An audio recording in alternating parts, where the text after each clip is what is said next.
10 years ago today, I met you. Can't believe it's been 10 years. I wanted to get you an amazing gift to show you how much I freaking love you. But as you know, every single penny that I've got right now is being invested back into the business. And I thought, what can I get you? So I thought it was maybe about time that I documented our amazing story, because let's be honest, it's pretty epic. For all those who may be watching this story is about hitting rock bottom and meeting your person. It's about someone seeing through the mess of everything and loving you unconditionally, even when you couldn't love yourself. It's a story of when you know, and placing massive bets on love. It's a story of insane dates, travels, adventures, and starting a new life halfway across the world. It's a story of starting over and proof you can live many lives, and no matter where you are in life, things can change in an instant. 7th of March 2014. So let me set the scene. It's 10 years ago and I am a bit of a mess. I think that might be a bit of an understatement. I'm 27, I'm living in London working in advertising. 2 weeks ago, I'd just broken up with my boyfriend and I was utterly heartbroken. I was on performance review at work and I was about to lose my job. I was partying way too much. I couldn't focus on anything. I wasn't sleeping. I was trying to push through and exercise, but it wasn't doing me any good. I was just too exhausted. My diet was all over the place. My relationships with friends and family were strained. I just couldn't really recognize myself. I was in this cycle of not feeling very happy and therefore thinking, oh, I need to make myself happy, so I'll have some fun. How do I have fun? Oh, I'll go out drinking and partying. And yeah, just kind of stuck in this cycle. Kind of when you say it out loud, it's like the definition of insanity, you know? But it's hard to break that. It's hard to break that cycle when everybody else is doing it. I was just not in a good place at all. So the moment we met. So continuing on that cycle, I was on a works night out with colleagues in South London, and one of the founders of the advertising agency that I worked for bought one of our clients. He was a very popular client. Everybody loved him. I knew who he was, but I had never worked with him because I wasn't on his account. Anyway, we just got talking on the night and we really hit it off. I had loads to talk about. It was really nice. I just remember wanting to talk to him more, but we kept getting interrupted by drunk people, which is pretty rich coming from me. And so I remember saying, let's get out of here and go get some takeaway, and it was quite late, so nowhere was open. We couldn't find anywhere. So we ended up back at my house. I made cheese toasties. We might have had a little quick kiss in the kitchen. But the rest of the evening we just kind of spent watching the shopping channel and talking about life and what we wanted out of life and everything. I remember talking a lot about how I loved on the rare weekends when I'm not hungover, how I loved being a tourist in London and going and seeing all the sights. Yeah, I kicked him out at 5 in the morning. No juicy details on that one, I'm afraid. Afterwards, there was lots of texting and he asked me out on a date. Now, I was really hesitant, partly because he was a client of work, partly because I'd just come out of a really serious relationship, and partly because my whole life was just crumbling around me and I wasn't really in the right headspace, but he was pretty persistent. So I ended up agreeing to go on a date. Our first date. I almost didn't turn up to our first date because guess what? I was hungover. But I did. We went for brunch in Chelsea. I needed hair of the dog, so we started drinking and did a pub crawl pretty much through London and ended up at Gordon's Wine Bar at Embankment. And that's where he surprised me. He said, oh, I pre-booked something in case the date was going well. I was like, okay. And it was his favourite touristy thing to do in London. And it was a speedboat on the Thames, like huge, crazy fast, like powerboat on the Thames, out to Thames Barrier. And then you get this amazing kind of sunset view of the city. And it was awesome. Like, it was so much fun, really unexpected. And yeah, loved it. Had such a good first date. I think the biggest thing is I just felt like I could be completely myself around him. But I did hold back, like I didn't really tell him what was going on at work. I felt a lot of shame at the time. Just felt like I was failing and yeah, I wasn't in a good place at all. Deciding to leave. The morning after our first date, I went on holiday with my parents. I totally and utterly gate crashed their holiday and I basically just cried for a week. I told them everything and just how like I wasn't doing well and I wasn't coping with stress and I didn't know what to do and I felt like I was failing and everything. And they were amazing, really supportive. You know, I also floated the idea about maybe going away and doing some volunteering programs abroad.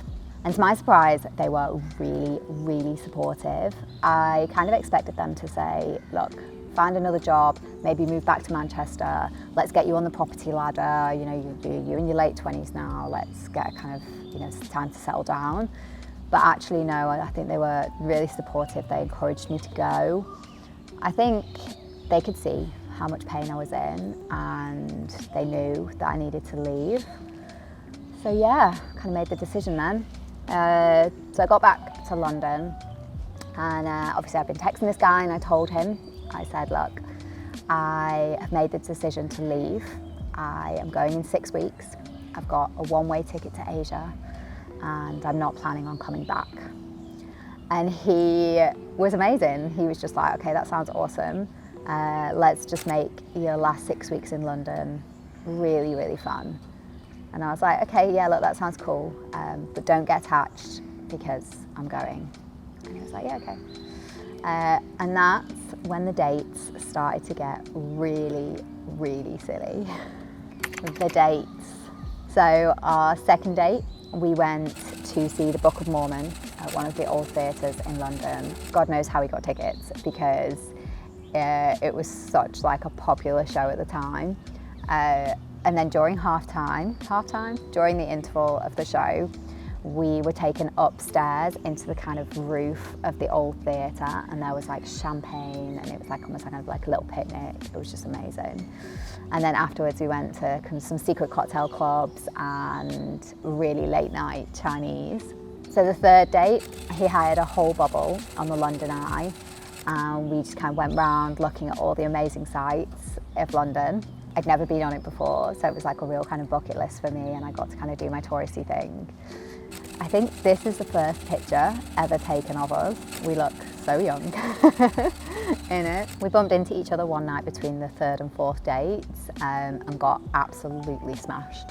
We ended up at some Bavarian beer house in Borough and yeah, you can see this beer was like bigger than my head. Very fun, but I do think at some point I was sick on him during that night. I was not in a good way, but it didn't seem to put him off, so that's okay. The fourth date, he took me to Croatia for the Red Bull Air Race. Such a cool experience. First time going away together. Pretty insane considering we'd only known each other a few weeks. The fifth date, we went to Thorpe Park and rode roller coasters and then went down to Poole and had a night by the sea. And then I think our sixth date, we went up the Shard in London. I got to say goodbye to my favourite landmark, Tower Bridge. And yeah, hung out in Borough Market and it was almost time to go. I left. So we'd had so much fun doing touristy things over the last 6 weeks, but now it was time to leave. He helped me move all my stuff back to mum and dad's in Manchester. He got to meet my mum and dad, which was really, really nice. And then while we were up there, he said to me, "I've done something stupid." And I said, "Oh God, what have you done?" And he said, "I've quit my job. I'm gonna come find you in 8 weeks after I've worked my notice." He got attached.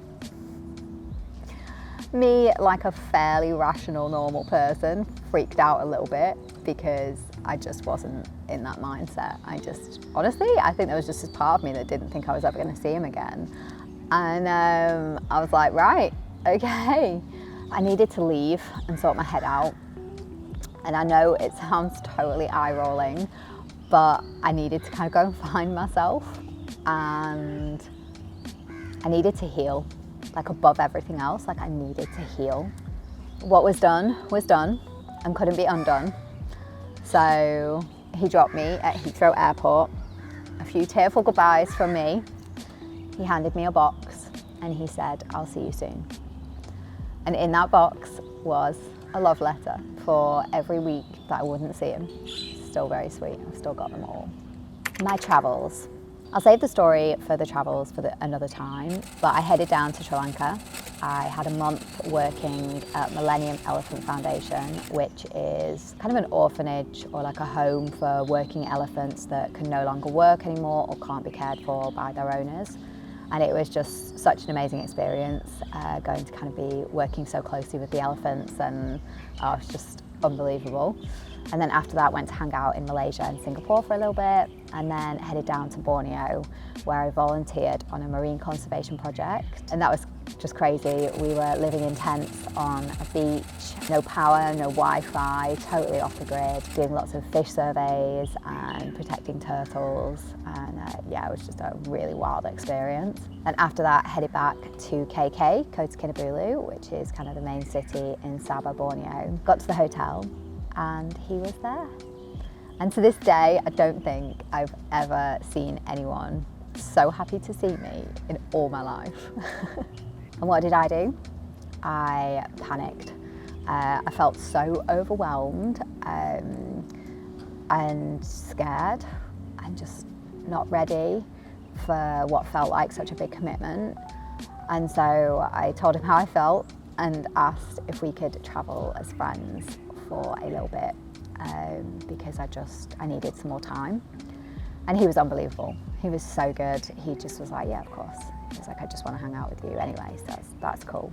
We spent a month in Borneo.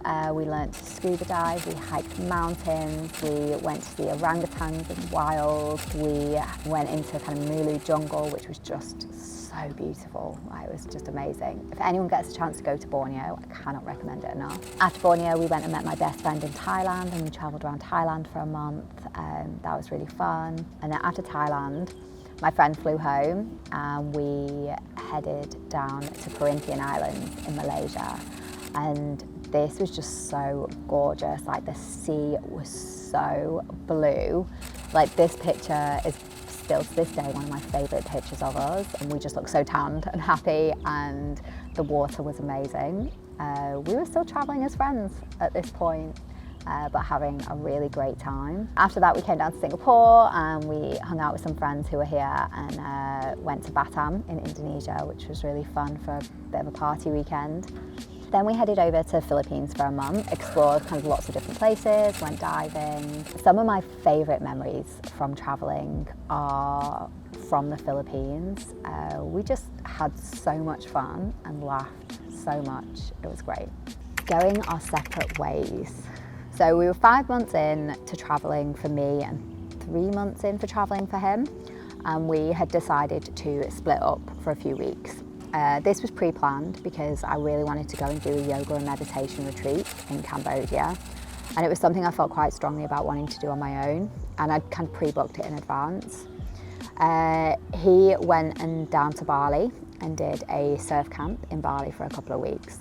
We'd spent every day together for 3 months and we weren't sick of each other. We hadn't had a single argument Everything was just so easy and fun, and I felt like I could be 100% myself around him. And I don't think I'd ever been 100% myself around anyone before. So sitting in the meditations at the yoga retreat, I started to look past all my pain and started to look at the man who had made it his mission in the last 6 weeks in London to make me smile and bring me back to life. They say when you know, you know, and he knew. He was so sure that he quit his job and came to find me on the other side of the world. He was so sure that when I friend-zoned him, he waited patiently for me to figure things out in my own time. And I'd spent 3 months slowly falling in love with him and allowing myself to be loved, because I was so hurt that I just didn't feel like I was worthy of love. And as the pain lifted from the yoga and meditations, I realized 2 things. First of all, I wanted this person in my life as more than just a friend. And I wanted to change. I wanted to become a better person. The yoga meditation retreat was a digital detox. There was no phones, no Wi-Fi. There was one computer that was connected to the internet that people could use to make travel arrangements, but it was strongly suggested that you have a digital detox. But one night I was like, I have to reach out to him. So I went on the computer and sent him a message, and I just said, please, please come back. I just said, please, please come to Cambodia, and please come and meet me after this retreat. I miss you. And I did, like, I missed him so much. And I couldn't see his response. I couldn't wait for a response. I couldn't be on the computer. So I left it not knowing if he was going to be there. And you know, girl brains do funny things to you, don't they? So after that point, I was like, my brain was going wild, thinking he was like hooking up with hot surfer chicks in Bali, and I was never going to see him again. Luckily, that wasn't the case. He came back. He came up to Cambodia to meet me. We then continued to travel as more than just friends. Spent a bit more time in Cambodia, travelled all through Vietnam, that was awesome. Went up to Hong Kong, very fun. And then spent a month in Japan, from Tokyo, Kyoto, Osaka, Hiroshima. It was just insane, it was so incredible. And I still think our favourite place. So that's when we decided it was time to go back to a semi-normal life, basically go back to work. We didn't want to go home. So we came to Singapore, started looking for some work, and it all happened really quickly. Things were a little bit different back then, but it all happened really quickly and we secured jobs. So Christmas 2014, we packed up our stuff, went home, said goodbye to our family, and then New Year's Eve 2014-2015, we got on a flight and moved to Singapore. And that's when we say the rest is history. So he proposed 10 months later when we were in London with all our friends. 2 years later, we got married in Tuscany, in Italy, in the most phenomenal wedding. And fast forward 2 amazing kids later, he still continues to be the best partner I could have ever asked for. He is still insanely patient with me. He's still my biggest cheerleader. He's probably the funniest person that I know, although I'm definitely going to regret admitting that publicly on here. He is my home. He's where I belong. He's where I want to be. Dear Tim, I love you more than I could possibly express. We're living a life beyond anything I could have ever dreamed, and I'm so grateful for every second of it. I have so much fun parenting with you and just doing life with you. I'm also really proud that we are growing and learning and evolving together. Thank you for the most incredible 10 years. I can't wait to savor every second of the next 10. And to anyone who's still watching, the universe works in mysterious ways. Sometimes when you think it's all going to shit, it's actually the universe telling you you're not on the right path and there's something better just around the corner. If you like this video, I'd say subscribe, but there's not going to be many videos like this one.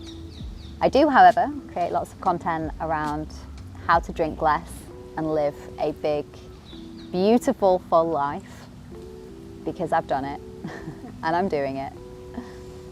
Because if I hadn't stepped away from the cycle of drinking, I wouldn't be here today. Take care. Thank you so much for watching. I'll see you soon. Bye.